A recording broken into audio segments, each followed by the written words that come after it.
Hello students, in last section we have discussed three of major bacterial diseases, typhoid, TB and cholera. In these, cholera is known as epidemic disease which affect a whole community or large number of patients are there in a same area. Disease is spread through contaminated water and food. Okay, इसके अलावा भी bacterial diseases में बहुत सारी ऐसी जैसे diseases हैं, जैसे लेप्रेसी है, प्लेग है ना, फिर टिटेनस है और डिप्थीरिया है, गोनोरिया है. उनमें से एक मेनिंजाइटिस करके एक डिजीज होती है जो ब्रेन में, जो ब्रेन के अंदर एक जो फ्लूइड होता है सेरिब्रोस्पाइनल फ्लूइड, उसको अफेक्ट करता है एक बैक्टीरिया, है ना. तो एक उस फ्लूइड की वजह से भी एक डिजीज हो सकती है मेनिंजाइटिस जिसको कहते हैं. अब हम बात करते हैं कि बैक्टीरियल डिजीजेस और वायरल डिजीजेस की. जैसे हमने माइक्रोबियल एजेंट की बात की कि जो इन्फेक्शियस एजेंट होते हैं ना, जिनके थ्रू डिजीजेस होती है, उसमें बैक्टीरिया और वायरस मेन कैटेगरी होती है. फिर वर्म की बात करते हैं और कुछ प्रोटोजोन्स. ठीक है, तो वायरल डिजीजेस के लिए हम वायरस का एग्जांपल लेते हैं. तो हाउ दीज वायरस और viral infections are differ from bacterial infection. ठीक है, तो सबसे पहले अगर वायरस और बैक्टीरिया में आपको डिफरेंस पता है तो आपने पढ़ा है अर्लियर क्लासेस में कि viruses are known as connecting link between living and non-living. Outside the body they are non-living, but as they enter in a host or the person, है ना. host मतलब जिनके अंदर वो enter करेंगे उस organism के अंदर, है ना, तो वो उसको host बोलेंगे, है ना. तो जैसे वो host की body को लेता है, host के अंदर enter करता है, वो live हो जाता है और multiply करता है और diseases cause करता है. ठीक है, तो और बैक्टीरिया लिविंग होते हैं और डिफरेंट मोड्स के थ्रू बॉडी के अंदर पहुंचते हैं. तो सबसे पहले तो ये डिफरेंस है कि आउटसाइड जो वायरस होते हैं वो नॉन लिविंग है. वायरल डिजीजेस का क्योर बैक्टीरियल डिजीजेस के कंपैरिजन में ज़्यादा डिफिकल्ट क्यों है? क्योंकि वो जब तक किसी की बॉडी में नहीं पहुंचेगा हम उसको स्टडी नहीं कर सकते, उसके बारे में नहीं पता कर सकते कि हम उसको कैसे ट्रीट करेंगे, है ना, उसकी क्या एक्टिविटीज होंगी बॉडी के अंदर. So viral infections are more dangerous in comparison to bacterial infections and it require a different kind of treatment and sometime treatment is not possible in viral diseases. Okay, so bacteria के लिए और bacteria और virus में एक ही difference है. फिर virus, bacteria, fungus, है ना, मल्टीप्लाई वेरी क्विकली. ठीक है, ऑब्वियसली वायरस है, बैक्टीरिया और फंगस है, इनका जो मल्टीप्लिकेशन होगा यानी जो स्प्रेड का ड्यूरेशन होगा वो बहुत फास्ट होता है, वो बहुत मल्टीप्लाई बहुत फास्ट करते हैं बॉडी के अंदर. कौन कम करेगा? वर्म्स, है ना. वर्म्स होते हैं, उनका जो मल्टीप्लिकेशन होता है बॉडी के अंदर वो स्लोली होता है. ये आपकी बुक में ही दिए हुए कुछ डिफरेंस जो माइक्रोबियल एजेंट होते हैं उनकी स्प्रेड डिजीजेस कॉज करने की टेंडेंसी किस टाइप की होती है उसके ऊपर बेस्ड है. फिर टेक्सोनॉमिकली और bacteria close to each other than to virus.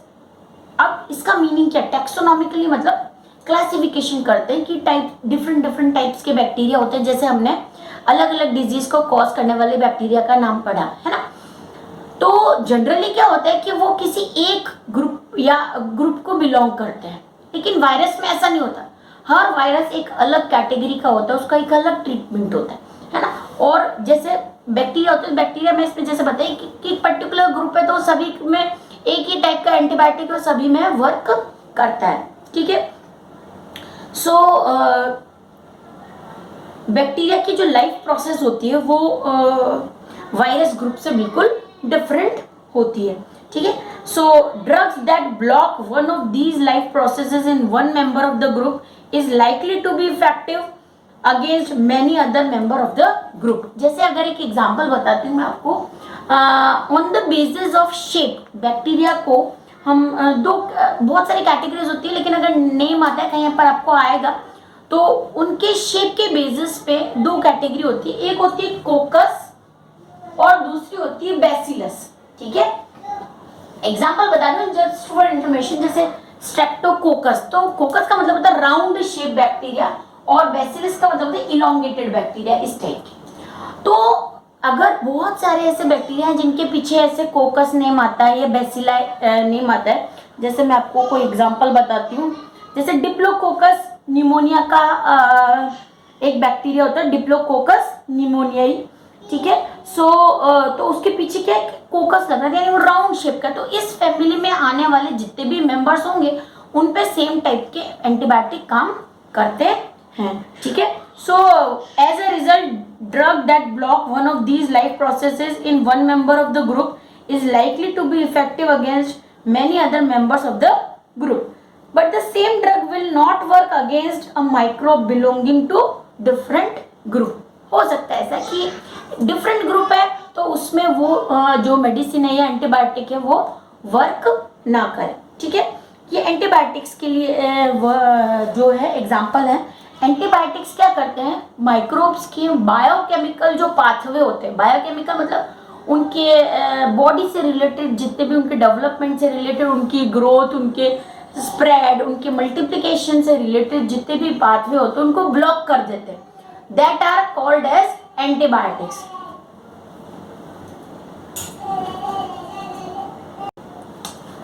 So now हम बात कर रहे थे कि एंटीबायोटिक का मोड ऑफ एक्शन क्या होता है। तो antibiotics generally blocks the biochemical pathways of microbes, है ना। फिर मैंने आपको नेक्स्ट लास्ट सेक्शन में बताया था कि कुछ बैक्टीरिया होते हैं अपने ऊपर एक सेल वॉल बना लेते हैं और बॉडी के अंदर रहते हैं। फिर मैनी बैक्टीरिया जैसे एग्जांपल बताया make cell wall to protect themselves.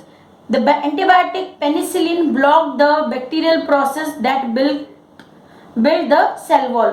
As a result, the growing bacteria become unable to make cell wall and die easily. Penicillin the first antibiotic है, आपने सुना होगा इसके बारे में, जो डिस्कवर हुआ था और बहुत सारे बैक्टीरिया के अगेंस्ट ये इफेक्टिव था।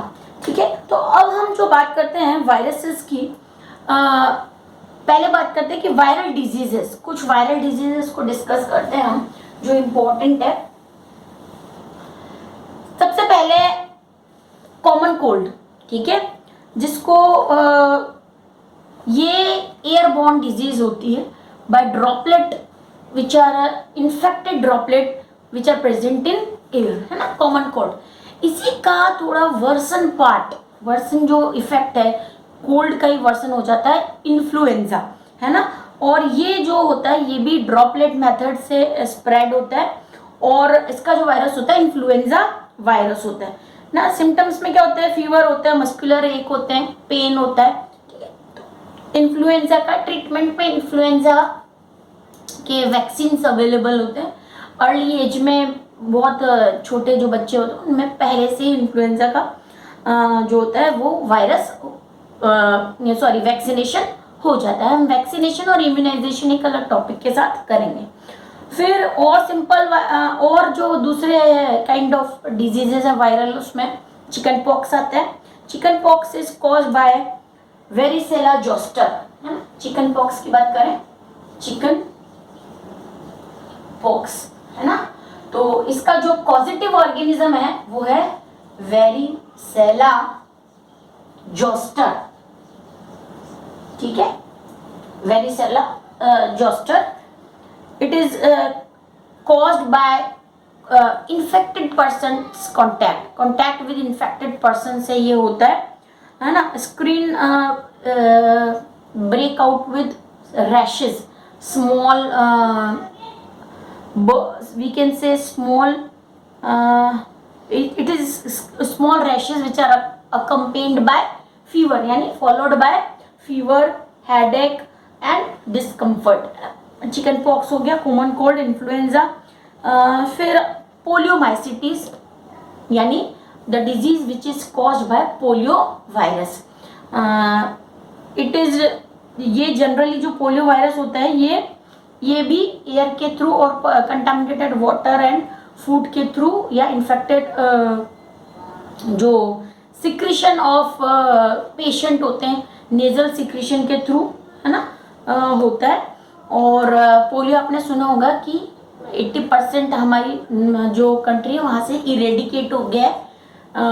पोलियो ड्रॉप्स आपने कई बार सुना होगा कि इसकी लिए बहुत सारे गवर्नमेंट ने प्रोग्राम किए थे। तो इसका जो वायरस होता है वो अंडर 5 ईयर की एज तक इफेक्टिव होता है ना। तो अंडर 5 ईयर की एज में जो होता है इसका प्रॉपर इम्यूनाइजेशन और वैक्सीनेशन कर देते हैं तो ये डिजीज नहीं होती। डिजीज में क्या होता है, पहले फीवर होता है, थ्रोट इन्फेक्शन होते हैं, मस्कुलर पेन होता है, फिर पैरालिसिस इन लेग और हैंड इन चिल्ड्रन हो सकता है, मोस्टली इन लेग, है ना, इन चिल्ड्रन। तो अंडर 5 ईयर की एज ये इफेक्टिव होता है, ठीक है। बहुत कॉमन डिजीजेस की बात करें तो हम बात करते हैं एक डिजीज जिसको बोलते हैं हेपेटाइटिस। हेपेटाइटिस, ठीक है। हेपेटाइटिस मीन्स जनरली जो आप बोलते हो जिसको jaundice. Jaundice it is caused by hepatitis virus. Virus का नेम भी वही है, हेपेटाइटिस वायरस। और अफेक्टेड ऑर्गन इज, है ना, affected organ is liver. Okay, liver का जो बायोलॉजिकल नेम है वो है हिपैटिक। टाइटिस जहां पर वर्ड आते हैं वो होते हैं इन्फेक्शन से रिलेटेड होते हैं, जैसे ब्रोंकाइटिस तो ब्रोंकस रेस्पिरेटरी ट्रैक्ट में इन्फेक्शन हो गया, है ना। तो स्टोमेटाइटिस होता है, स्टमक में इन्फेक्शन हो गया, है ना। तो ये जो टाइटिस वर्ड होते हैं this is related with infection. तो हिपैटिक जो पोर्शन है, हिपैटिक मतलब लीवर का जो पोर्शन है वहां पर जो इन्फेक्शन होता है उसको बोलते हैं हिपेटाइटिस। एंड इट इज जो जॉन्डिस या जिसको हम जॉन्डिस बोलते हैं या हिपेटाइटिस बोलते हैं it is caused by hepatitis virus, ठीक है। और अफेक्टेड जो ऑर्गन होता है इसमें होता है लीवर। ओके, इसके लिए डिस्कस करते हैं। हमको लगता है कि हमने बहुत सारे ऐसे इंपॉर्टेंट ऑर्गन की उनके डिजीजेस के बारे में पढ़ा है। हार्ट की हम इतनी केयर करते हैं, ब्रेन के बारे में सुने, बट लीवर की जो डिजीज होती है hepatitis it can cause death. Jaundice leads to death in a person, है ना।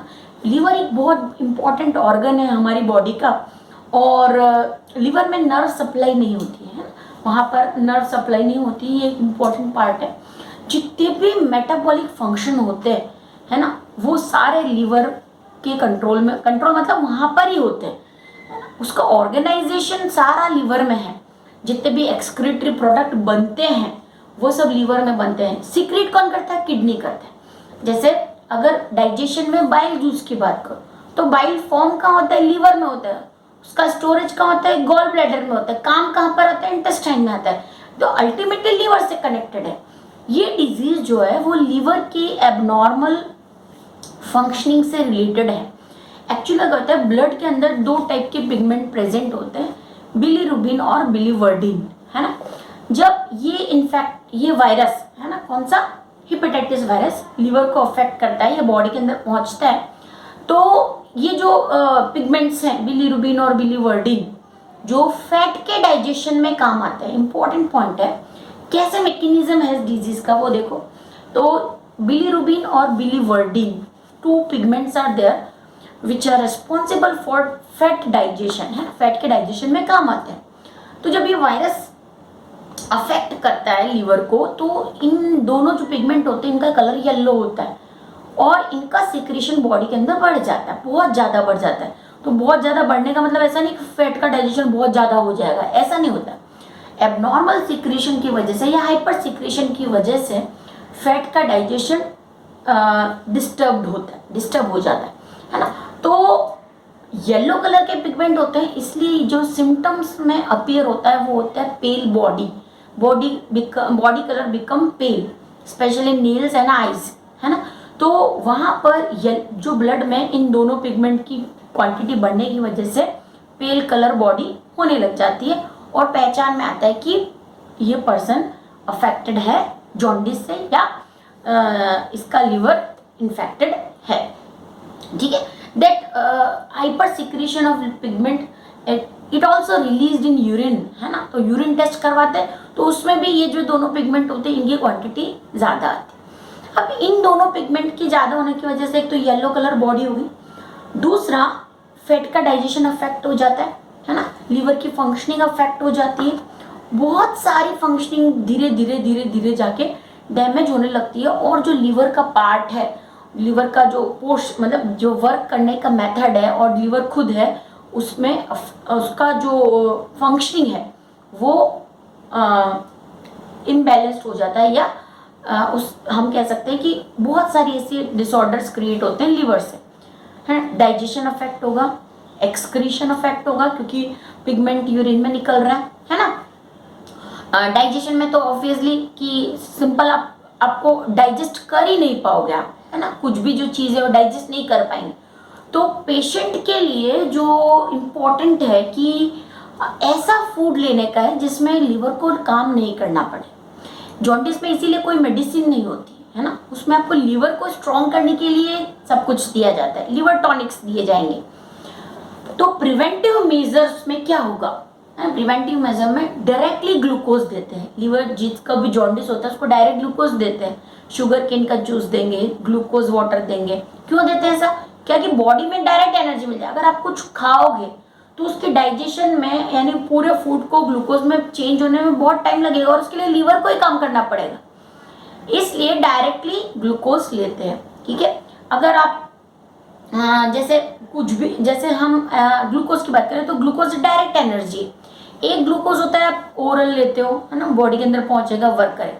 दूसरा होता है थ्रू इंट्रावीनस इन्फ्यूजन, इन्फ्यूजन मतलब जो ड्रिप चढ़ता है, उसमें डायरेक्ट ब्लड में ग्लूकोज मिल रहा है, एनर्जी मिल रही। तो कई बार हमारी ऐसी फेक फीलिंग होती है कि हम तो जाके हॉस्पिटल में ड्रिप कर चढ़वाएंगे तो हमको अच्छा हो जाएगा। ऐसा क्यों होता है, क्योंकि उसमें मिनरल्स और ग्लूकोज होते हैं, वो डायरेक्टली ब्लड में जाते हैं, बॉडी को कुछ नहीं करना पड़ेगा, बॉडी के सारे ऑर्गन रिलैक्स रहेंगे, है ना। कोई भी डिजीज कंडीशन होती है, वीकनेस होता है, तो ऐसा ही होता है कि डायरेक्टली ब्लड में ग्लूकोज पहुंच जाएगा तो हमारे कुछ किसी भी ऑर्गन को बहुत ज़्यादा एफर्ट्स नहीं करने पड़ेंगे। जॉन्डिस की मेडिसिन का भी यही रोल है, जो भी मेडिसिन लेंगे वो लीवर पे ही अफेक्ट करेगी। ठीक है, तो लीवर क्या होगा उस केस में, लीवर अफेक्ट, एक तो पहले से वायरस से इन्फेक्टेड है, दूसरा एक मेडिसिन ले रहे हैं, उसका जो फंक्शनिंग है उसको भी लीवर कंट्रोल करेगा, सब जहाँ पर मेडिसिन की रिक्वायरमेंट है वहाँ पहुँचेगा तो उसमें भी लीवर को काम करना पड़ेगा, जबकि हमको लीवर को क्या करना है, रिलैक्स करना है ना। तो इसलिए वहाँ पर कोई भी मेडिसिन अवेलेबल नहीं है, सिंपल प्रिकॉशन और फूड इनटेक का ही हमको केयर करना होता है। तो सिम्टम्स में क्या क्या, पेल colour body, fever, weakness, loss of appetite means loss of hunger, vomiting, diarrhoea. ठीक है, क्योंकि डाइजेशन अफेक्ट होता है इसलिए पर्सन को वॉमिटिंग होगा। Bilirubin and biliverdin level in blood in will increase, okay, and weakness. ठीक है, फिर प्रिवेंटिव मेजर में क्या आएगा, वही hygienic, proper hygienic condition should be maintained, person should be given simple और लाइट फूड ड्यूरिंग हेपेटाइटिस और ड्यूरिंग जॉन्डिस, है ना। So fat and oily substances must be avoided, ये तो देना ही नहीं क्योंकि फैट के डाइजेशन में सबसे ज़्यादा काम करना पड़ता है लीवर को, है ना। तो at least for long time fat का जो होता है इनटेक जो होता है पेशेंट को बहुत कम करना है। सो प्रिवेंटिव मेजर में liver tonic should be given and no medicine are available. कुछ अर्ली वैक्सीन इसके हो जाते हैं कि पहले से ही हेपेटाइटिस ए आपने सुना होगा, हेपेटाइटिस बी जिसके वैक्सीन लग जाते हैं, तो ये पहले इम्यूनाइजेशन के अंडर होता है कि अगर पहले से वैक्सीन हो तो ये जो डिजीज़ है इसका मतलब स्प्रेड जो होता है बहुत ज़्यादा नहीं होता, ये प्रिवेंटिव मेजर में आता है। और liver tonic should be given. ठीक है, तो इतना ही जॉन्डिस के बारे में जिसमें हमने वायरल डिजीजेज में पढ़ा है। फिर बहुत ज़्यादा जो आपने सुना होगा, एक तो एड्स की बात करें तो ads acquired immuno deficiency syndrome caused by HIV virus, human immuno virus. ठीक है, इसका फुल फॉर्म होता है। एंड ब्लड ट्रांसफ्यूजन के थ्रू और अनप्रोटेक्टेड सेक्स के थ्रू ये डिजीज होती है। सीवियर वेट लॉस होता है, लॉस ऑफ इम्यूनिटी होता है, सबसे ज़्यादा इम्यून सिस्टम को अफेक्ट करने वाला वायरस है, पूरी बॉडी की इम्यूनिटी खत्म हो जाती है ना। पर्सन को अगर फीवर भी आ जाएगा तो उसकी डेथ हो जाएगी। तो लॉन्ग टाइम तक चलने वाली डिजीज़ है, क्रॉनिक डिजीज़ है। और क्योंकि ब्लड में इम्यून सिस्टम ही इम्यूनिटी नहीं है तो किसी भी डिजीज़ के अगेंस्ट वो फाइट नहीं कर सकता है। तो लाइफ स्पान जो होता है वो डेंजरस होता है इनका, कि कभी भी कोई भी डिजीज़ जो होती है वो होगी तो पर्सन की डेथ हो सकती है। ठीक है, so this is all about viral and bacterial disease. दोनों में डिफरेंस भी आपको देखना है कि वायरस डिजीजेज में और बैक्टीरियल डिजीज में मैंने जो आपको डिफरेंसेस बताए हैं वो। तो यहाँ तक हमने वायरल डिजीजेस किया। अब एक इम्पॉर्टेंट डिजीज और हमको डिस्कस करनी है, दैट इज मलेरिया। ठीक है, वो मलेरिया हम करेंगे नेक्स्ट सेशन में। और बुक के अकॉर्डिंग अगर हम देखते हैं तो बुक में जो टॉपिक्स दिए हैं आप उनको सिंपली रीड करो, क्योंकि बुक में से कोई क्वेश्चन नहीं है। हम सिंपल डिजीजेस के बारे में इसलिए स्टडी कर रहे हैं क्योंकि हर डिजीज़ पे एक शॉर्ट नोट हमको प्रिपेयर करना है। वो एक्सप्लेनेशन के बाद अगर ऐसा हुआ तो हम आपको उसके नोट्स प्रोवाइड कराएंगे एक्सप्लेनेशन के बाद, कि आपको यही नोट्स इसमें से लर्न करने, कौन कौन से जो प्रिवेंट, जैसे एक तो इन्फेक्शियस डिजीजेस का लर्न करना, और दूसरा शुरू में जो मैंने बताया था कि types of diseases, modes of infection, infectious agent, और जब डिजीजेस हो जाएंगे तो उसके बाद जो टॉपिक आएगा that is immunisation and vaccination. तो इस चैप्टर में इतना ही आपको करने का है। डिजीजेस के नोट्स एक्सप्लेनेशन के बाद हम प्रोवाइड कराएंगे। Okay, thank you.